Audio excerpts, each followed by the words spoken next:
Oke, Assalamualaikum warahmatullahi wabarakatuh. Saya guru penggerak Angkatan 8 Kabupaten Aceh Utara, tempat tugas di SMK Anilaun. Hari ini saya bersama Ibu Surya Zamalianti atau disebut dengan biasa panggilnya Bu Yanti. Saya akan berdiskusi dengan beliau yaitu tentang proses pembelajaran. Nah, berdiskusi ini saya akan melakukan dengan beliau tentang observasi pembelajaran di kelas. Cuma sebelum masuk kelas, saya akan melakukan catatan percakapan pra observasi dulu. Oke, selamat pagi Bu Yanti. Apa kabar? Alhamdulillah baik. Alhamdulillah, terima kasih banyak. Terima kasih atas waktunya yang diberikan kepada saya hari ini Bu Yanti. Nah, Bu Yanti mengajar hari ini pelajaran apa? Bahasa Indonesia. Bahasa Indonesia. Oh ya, Bu Yanti bahasa Indonesia mengajar kelas berapa hari ini? Kelas 11 kan? Atau kelas 12 kan? Atau kelas 2 kan? Nah, Bu Yanti ada buat RPP berarti ya? Ada, pasti ada. Tidak mungkin kan kita mengajar tanpa RPP. Nah, Bu Yanti, saya ingin supervisi Ibu. Cuma sebelum supervisi perlu dulu kita buat catatan pra observasi di kelas. Berarti saya tanyakan dulu sebelum Ibu masuk kelas apa-apa yang sudah Ibu persiapkan. Nah, jadi berdasarkan Ibu yang sudah persiapkan, saya ingin tanyakan kepada Ibu, apa tujuan pelajaran Ibu hari ini yang ingin disampaikan kepada siswa pada mata pelajaran bahasa Indonesia yang Ibu mengajar hari ini? Baik, berhubung hari ini kita pembelajarannya mengenai teks eksplanasi. Jadi untuk pencapaian tujuan pembelajarannya ataupun tujuan pembelajarannya di sini yaitu peserta didik mampu atau dapat mengidentifikasi mengidentifikasi teks eksplanasi, baik itu dari struktur dan teks kebahasaannya. Oh ya, berarti ada dua tujuan pembelajaran. Jadi sebelum Ibu Yanti masuk kelas sudah mempersiapkan dua tujuan itu kan, hingga nanti di saat masuk kelas sudah ada tujuannya ya. Oke, baik Bu Yanti. Kemudian area pengembangan yang hendak dicapai itu bagaimana Bu Yanti? Berarti kalau dari segi untuk mengidentifikasi, yang pertama pastinya kita akan menganalisis daripada teks eksplanasi tersebut. Apa-apa aja yang terdapat dalam strukturnya. Di situ peserta didik berarti aktif dalam mengidentifikasi atau menganalisis daripada struktur yang terdapat tersebut. Dan yang poin yang kedua yaitu di kebahasaan. Poin kebahasaan di situ ada beberapa kebahasaan yang ada ataupun tercantum dalam teks eksplanasi.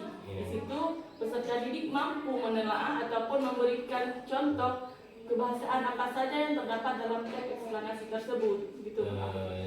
Baik. Ada dua juga tujuan dengan area pengembangan ada dua juga. Ya, sepertinya Bu Yanti ini saat Bu Yanti mengajar nanti pasti siswa ini akan suka ya. Nah, begini Bu Yanti. Nah, kemudian dalam proses area perkembangan itu dalam mengajar Ibu Yanti kan ada membuat strateginya. Ya, strategi yang dipersiapkan sekarang untuk mengajar bagaimana Bu Yanti? Jadi di sini kita masih menggunakan kegiatan saintifik ya, yang mana berarti siswa aktif, guru pun ikut aktif gitu dalam memberikan materi sehingga peserta didik itu mampu nanti akan ada model pembelajaran yaitu active learning yang dimana peserta didik mampu di sini bertanya apa yang tidak paham ataupun berdiskusi, karena di metode ini tercantum juga diskusi kelompok dan tanya jawab serta penugasan akhirnya. Berarti setiap peserta didik itu dalam satu ruang nanti saya akan bagikan kelompok yang mana peserta didik tersebut setelah metode ceramah berarti peserta didik akan saya bagikan kelompok yang mana nanti setiap kelompok akan menelaah atau mengidentifikasi daripada tugas-tugas tersebut di teks eksplanasi yang saya berikan. Oke, baik. Sepertinya nanti pelajaran yang Ibu Yanti ngajar pasti aktif karena sasarannya kepada siswa ya. Oke, baik Bu Yanti, berarti kita hari izin saya nanti mengikuti Ibu Yanti masuk ke kelas Ibu Yanti mengajar agar saya bisa memberikan observasi pembelajaran bagaimana Ibu Yanti apa sesuai atau bagaimana fakta yang Ibu Yanti mengajar nanti. Oke, baiklah, terima kasih. Ini yang saya lakukan adalah namanya lembar catatan percakapan pra observasi. Nah, sekarang kita menuju untuk melihat atau mengobservasi pembelajaran di kelas bersama Ibu Yanti. Terima kasih.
Jadi gimana, udah siap belajar? Semangat? Berarti pada minggu kemarin kita belajar tentang apa? Teks eksplanasi. Pada hari ini Kamis. Tanggal berapa?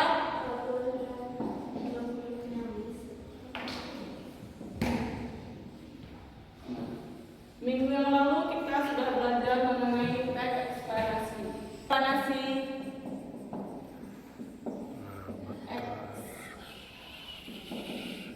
Eksplanasi dan kebahasaan teks eksplanasi.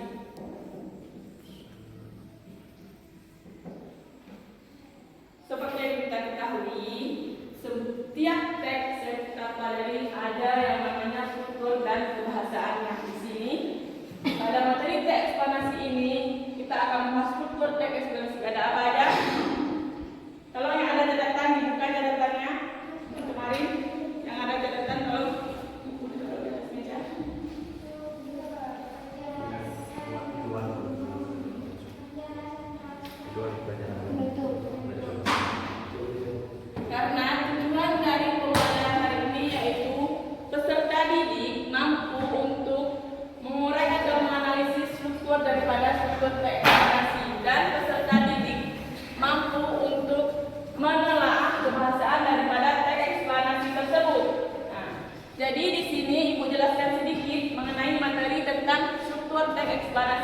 pertama ada apa aja strukturnya?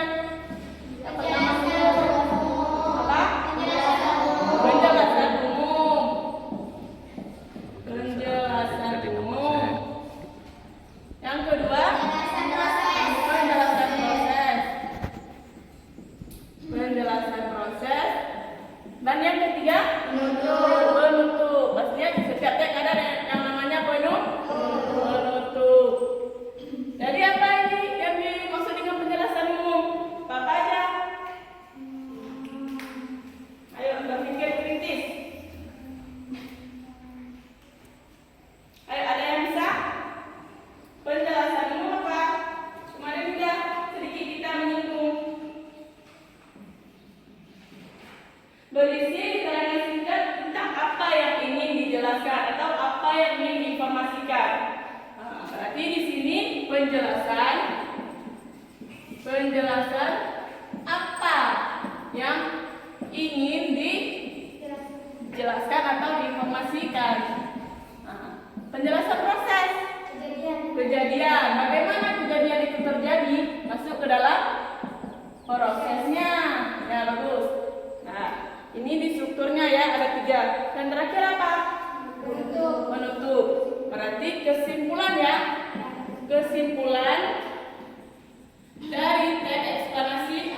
Kesimpulan dari isi teks tersebut. Nah, tahapannya ya. Berarti disebut dengan struktur itu tahapan. Perhatikan ya. Tahapannya. Yang pertama ada penjelasan umum. Kita menguraikan dulu apa yang ingin kita jelaskan dalam teks tersebut. Dan yang kedua yaitu penjelasan proses.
Berarti yang kedua bagaimana? Bagaimana proses itu terjadi?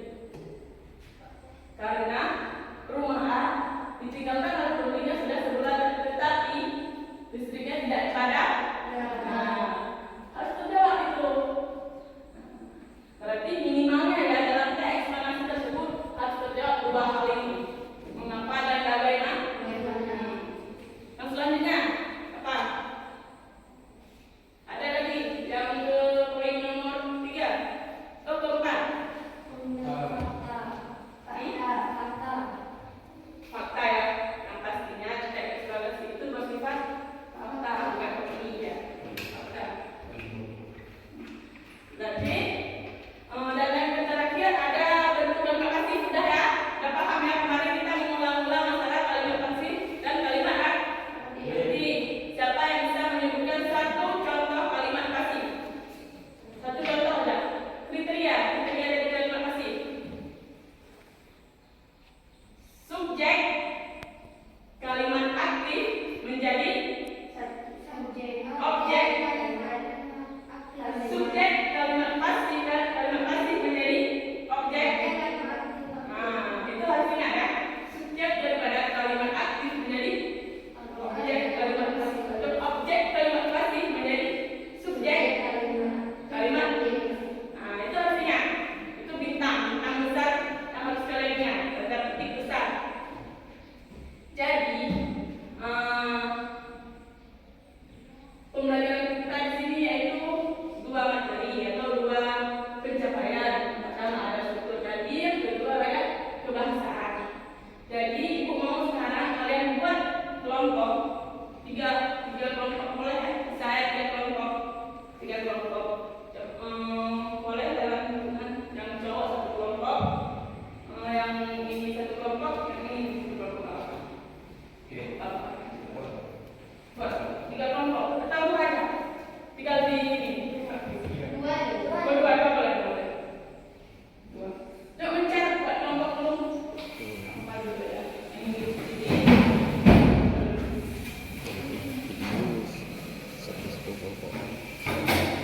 Kita campur. Boleh jadi sama sudah ini dulu. Keluar negerinya nggak bisa keluar nih.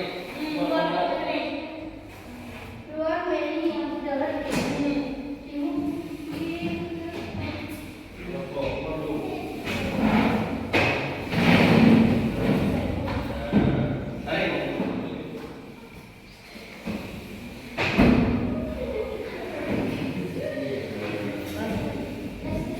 Nah, yang lagi buat kelompok itu juga. Nah, coba buat jajanya.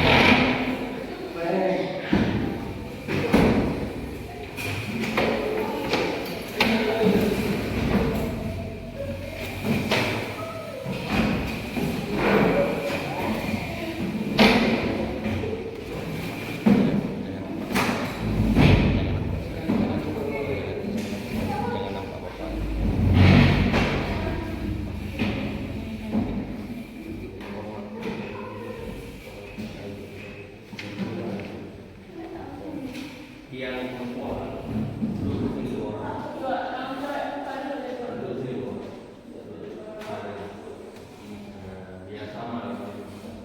Jadi sama ini mana? Sama ini sama laki-laki dia. Boleh kan?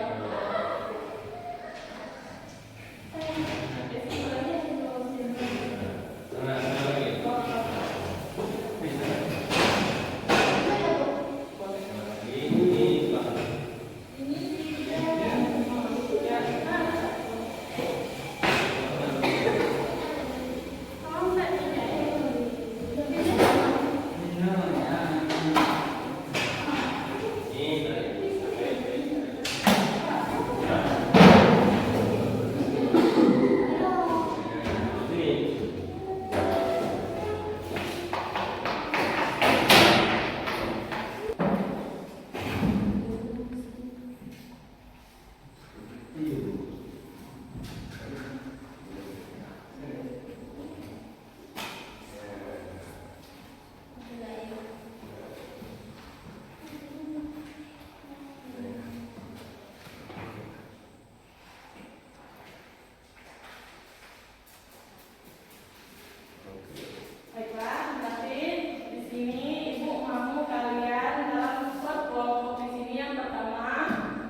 bagikan dulu lembar daripada teks eksplanasinya.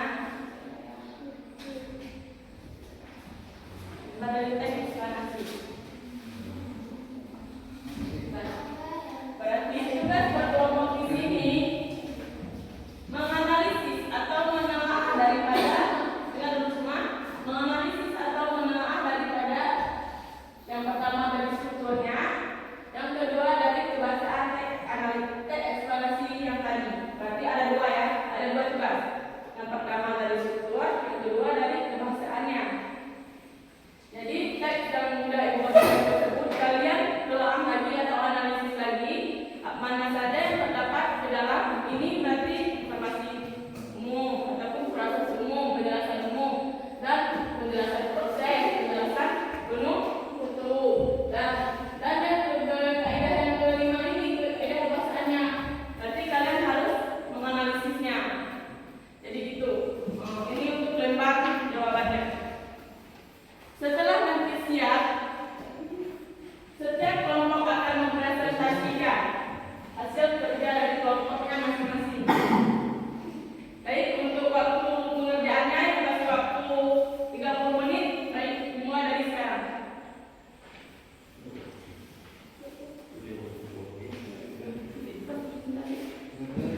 Fitri Meli yang mewakili kelompok 1.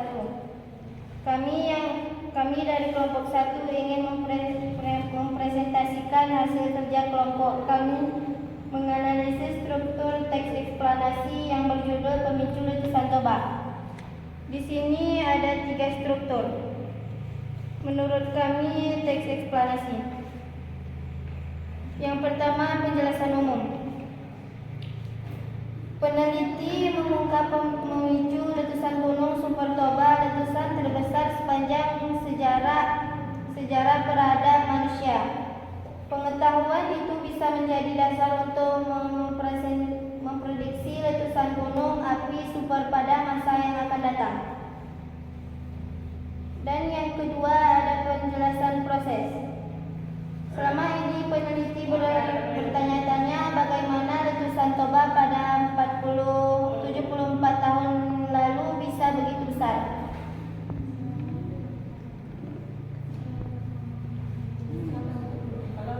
Baik.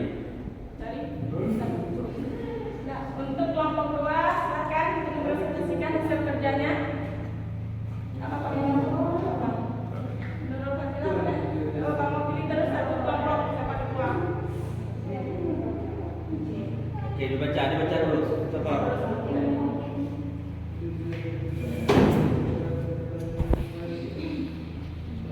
Assalamualaikum warahmatullahi wabarakatuh.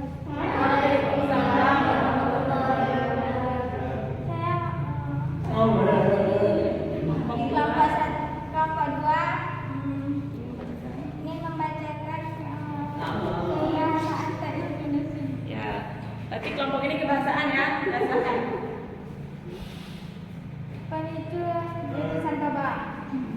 Kata benda yang bersifat umum. Letusan gunung berapi iklim musim panas. Kata kerja pemicu membuat merespons. Fakta dalam letusan itu 1.800 km lebih abu vulkanik dilepaskan ke atmosfer. Bentuk kalimat pasif dalam letusan itu 1.800 km kubik abu vulkanik dilepaskan ke atmosfer. Sekian. Assalamualaikum warahmatullahi wabarakatuh. Oke, kurang. Ya. Luar biasa, berarti kelompok 1 sudah menganalisis dari segi strukturnya, sedangkan kelompok 2 menganalisis dari segi kebahasaan teks eksplanasi. Jadi Kembali. sekarang bubar kelompoknya untuk seperti semula lagi. Nah, kita ambil kesimpulan dari pembelajaran hari ini. Sekalian dengan penutupnya.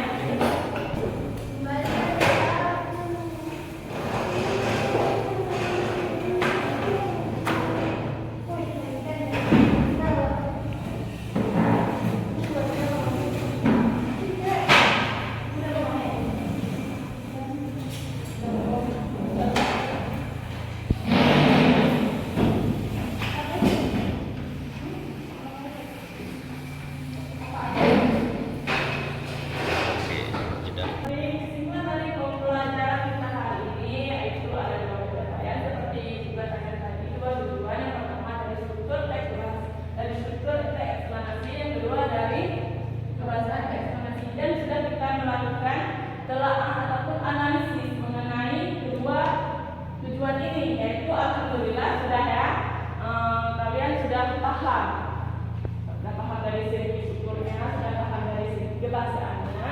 Yang ini nanti diulang-ulang kembali, dicatat kembali apa yang mungkin perlu ya. Di sini ada yang pertama itu ada strukturnya ada 3. Nah, seperti di pembahasan sini ada penjelasan umum, penjelasan proses dan penutup. Dan di pembahasan ada 5 tadi. Dimulai dari yang pertama ada kata kerjanya, yang kedua ada kata apa tadi? Menggunakan kata benda. Yang pertama ada kata benda, boleh lama-lama ini. Yang pertama menggunakan kata benda, yang kedua menggunakan kata kerja, yang ketiga menjawab pertanyaan daripada how dan why atau bagaimana dan mengapa. Yang keempat ada kalimat apa masih. Yang kelima ada apa? Nafiat. Fakta ya. Yang kelima fakta, berarti informasi dari teks eksplanasi tersebut bersifat fakta bukan